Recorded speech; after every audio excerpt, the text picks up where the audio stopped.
2023 Toyota Rush na 7-seater, 1.5 liters gasoline engine. Para sa mga buyers and viewers po natin dyan, naghahanap ng rear wheel drive mga bossing, and same time Toyota na 7-seater. Ito na yung pagkakataon nyo. Manual transmission mga boss ha.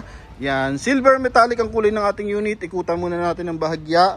Naka Dunlop tires yan, naka two-tone mags, 90% red light pa yan mga bossing. Okay, pasulyap lang natin yung kanyang likuran. Wow, silver metallic ang kulay nito. And mileage nito mga bossing is only 20,121 km. Naka 2 din audio system, naka automatic climate control, dalawa available natin remote mga bossing kasi push start to. Then naka 5-speed manual transmission. Sobrang presentable ng kanyang interior mga boss. Naka dual aircon pa. Yan ha. So 100% hindi binaha. May chrome line pa sa kanyang window panel. May reverse parking camera with reverse parking sensor. Same time, meron pa siyang rough around bumper, yung ating pinaka side protection na kulay black sa baba. Yan mga bossing. High ground clearance to mga boss. Then naka sharp antenna na rin. Oh ha. Rear wheel drive unit mga boss. Okay, kung matarik yung lugar nyo or talagang medyo rough road pa yung area nyo mga boss, ito the best to. Price natin dito is only 725,000 mga bossing. Kaya sa mga nagkaka-interest, ito na. Front area muna tayo. So naka-chrome yung kanyang front grille. Naka-LED lights yung kanyang mga ilaw na yan. Yung kanyang headlight. Tapos chrome yung ating fog light housing. Yan. Oh, ha? Pagdating sa expander, maliban na lang sa expander cross, I think magkasintaas sila na expander cross. Pero yung dating expander, Avanza, Ertiga, XL7. So pinakamataas ang ground clearance ng Toyota Rush mga boss. Ano? Yan. Then napakaganda ng moldings ng ating hood. Tingnan mo naman yan. Oh. Sa kanyang headlight, may chrome line sa kanyang interior. Naka-connect dito sa ating front grille. Yan mga boss oh. Yan ha. Then I think by daytime running light din to mga boss. Alright. So pakita lang natin. Or park light yun. So park light pala. Sorry. Yun, park light pala to mga bossing. Okay, so naka-LED na rin mga boss. Sa side, eto mga bossing. So makikita mo yung kanyang kulay black sa lower part ng ating unit mga boss. Eto mga bossing yung binabanggit ko. Side protection sa running board, sa front area. So yun yung sumasalo ng mga espalto, ng mga putik, o yung mga maliliit na bato. So halip na tatama sa body, sa kanila tatama. Scratch free yan mga bossing, no? Tapos sa gulong natin, R16, Dunlop tires na series 2022, 90% red light pa to mga bossing, sobrang kapal pa. Naka dual BBTI, may signal light sa kanyang side mirror, ito yung kanyang chrome line sa kanyang window panel. So pag Toyota Rush, ang kulang na lang dito mga bossing, top load. So tawag ng karamihan dito, or ng kalimitan is Baby Fortuner mga boss. Alright, so kung di mo yung kadya ng budget ng Fortuner, eto mga bossy, mag Toyota Rush ka kasi nga naka rear wheel drive to mga boss. So advantage ng rear wheel drive, kapag matatarek, so hindi dudulas or hindi basta-basta atras mga bossing. So subok na po yan. So kapag nasa harapan yung force, lalo na 7-seater or yung bumabatak mga bossing, kapag angat, kalimitan umi-slide mga bossing, no? So idea lang naman yun, pero kung di naman ganun katarik yung lugar nyo mga boss, pwedeng din naman sa inyo kahit naka front wheel drive mga bossing. So pagdating sa kanyang tag dito, door funnel, so meron siya ditong, hindi naman siya totally leather mga bossing no? Yan, so plastic pa rin to mga boss, yun nga lang is para siyang leather ang datingan. Kumbaga presentable lang mga boss, ginawa nilang elegant yung interior natin. Then combination ng cream at saka ng chrome. Yan mga boss. Then dito sa ating interior, eto mga boss. Okay, so steering wheel natin, goods na goods, hands free connection lang. Para dito sa ating 2-din audio system. Then sa kabilang side, meron ding chrome line. Tapos eto yung ating cream na accent mga bossing. Yan. Okay. Then yun nga, automatic climate control. Dalawa yung switch na ito mga bossing para sa right side and para sa left side mga boss, yung ating aircon blower. Yan. So pwede mo siyang hinaan sa kabila pwede malakas dito sa kabila mga bossing, no? So, minsan kasi yung ating mga kasama sa pagbabiyahe nilalamig, so pwede mong bawasan yung sa kabilang side para if ever na hindi ka giniginaw, eh di mas dito, mas malakas yung aircon sa kabilang side mga boss, or yung blower mga bossing, ha. Then eto, dalawa yung available natin remote. Ito yung ating transmission, so meron siyang silver accent dito. Okay, then dito naman sa ating head unit, so meron din siyang silver accent, polish black naman to, and same time dito naman, so 2 din audio video na to mga boss. Then connected siya ng Android Auto, Apple CarPlay, USB, pwede rin mga bossing, ha. Hinaan lang natin ang bahagya, so touchscreen na rin to mga boss. Okay, switch ng ating hazard. Then pagdating sa ating meter cluster, so kulay blue yung kanyang concept dito, tapos naka LED lights yan mga bossing, ha. Mileage natin yan nakalagay naman 20,000 20,000 na yan, 20,121 kilometer mga boss.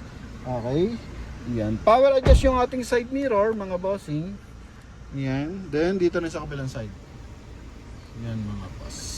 Then syempre power window, chrome yung ating door opener.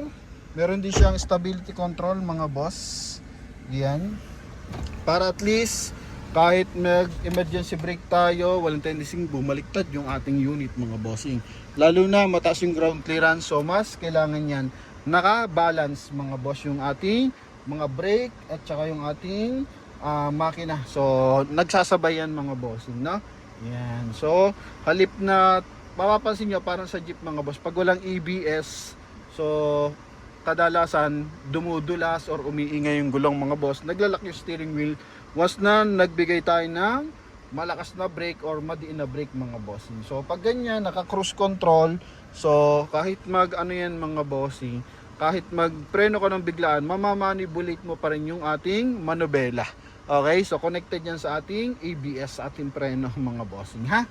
Tapos eto, so kasama naman yan yung ating dashcam.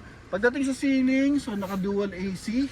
Yan, may switch din siya dito mga boss. Okay, para mapahinaan yung kanyang aircon blower. Tapos airbag sa side. Then dito naman sun visor with mirror mga boss. Yan, with light. Then dito rin mga bossing. Ha? Bango ng loob, presentable pa to mga boss. Not sure lang ako magkano ang bentahan ngayon ng Toyota Rush, no? Na manual transmission. So pwede niyo ma-research kung magkano ang bentahan ngayon ng Toyota Rush na manual para at least ma-compare mo, mababa tayo mga bossing, no? Yan. So ito yung kanyang aircon ventilation, second row, yung kanyang floor matting from Toyota, nandyan pa rin mga boss. Cloth lang, so pwede niyo ipa-leather or pwede niyo lagyan ng seat cover para at least maging premium ang datingan ng ating upuan. Okay? Yan. Tapos dito, ganun pa rin, elegant naman dito sa side. Dun lang, lalagyan mo lang siya ng cover para mas tumagal yung lifespan ng fabric mga boss. Okay, then dito naka LED yung ating fork light mga boss, pero pagdating sa reverse light tsaka turn signal, so naka bulb siya. Yan mga boss. Tanggalin natin yung 0.5 para at least makita natin kung gaano kakisig yung isang Toyota Rush mga bossing. Ganda ng tindig niyan, no? Ang tangkad niyan mga boss. Malaki yung clearance niyan dito mga bossing.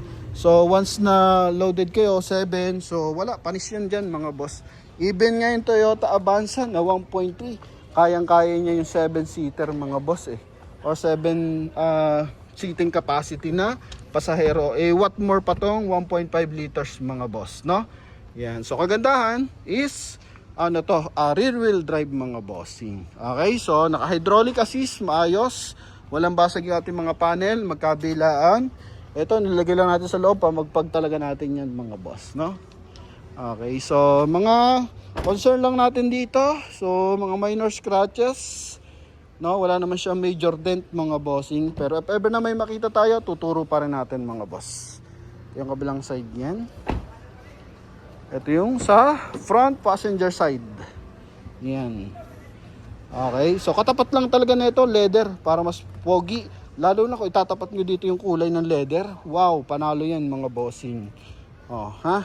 Mga minor scratches naman dito, so normal na yan mga boss, no? Yan, pakita din natin yung kanyang engine bay. So, dito.